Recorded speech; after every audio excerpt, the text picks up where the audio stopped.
চাঁদপুরের পথে প্রধানমন্ত্রী তারেক রহমান উদ্বোধন করবেন খাল খনন কর্মসূচি। ফ্যামিলি কার্ডের আওতায় আসছে আরও ২১ জেলা। কুমিল্লায় অংশ নেবেন পথসভায়।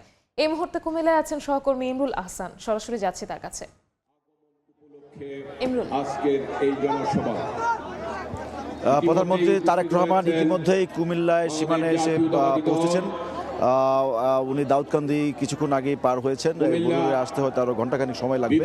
তবে ইতিমধ্যে যে নির্ধারিত পথসভাটি এই কুমিল্লার বরুড়ার এই লক্ষ্মীপুর বাজারের সেখানে ইতিমধ্যে যে মাঠটিতে পথসভাটি হচ্ছে সেটি ইতিমধ্যে কানায় কানায় পূর্ণ হয়ে গিয়েছে। স্থানীয় নেতাকর্মী, বিভিন্ন সংগঠনের নেতাকর্মী, বিএনপির সহযোগী সংগঠনের নেতাকর্মী, বিভিন্ন ইউনিটের নেতাকর্মীরা এখানে হাজির হয়েছেন। তাদের উপস্থিতিতে ইতিমধ্যে কানায় কানায় পূর্ণ হয়েছে। তারা সবাই অপেক্ষা আছেন প্রধানমন্ত্রী এবং বিএনপি চেয়ারম্যান তারেক রহমান কি ধরনের বক্তব্য রাখেন তাকে এক নজর দেখবার জন্য অনেকে এসেছেন। বিশেষ করে আমরা সামনের সারিতে দেখতে পাচ্ছি যে নারীরা এখানে আছেন। এরপর এই পথসভাটি করে প্রধানমন্ত্রী তারেক রহমান চাঁদপুরে আরো কয়েকটি কর্মসূচিতে উনি উদ্বোধন করবেন। দুটি খাল খনন কর্মসূচি উদ্বোধন করবেন। এরপর ফ্যামিলি কার্ড বিতরণ সেখানে উদ্বোধন করবেন।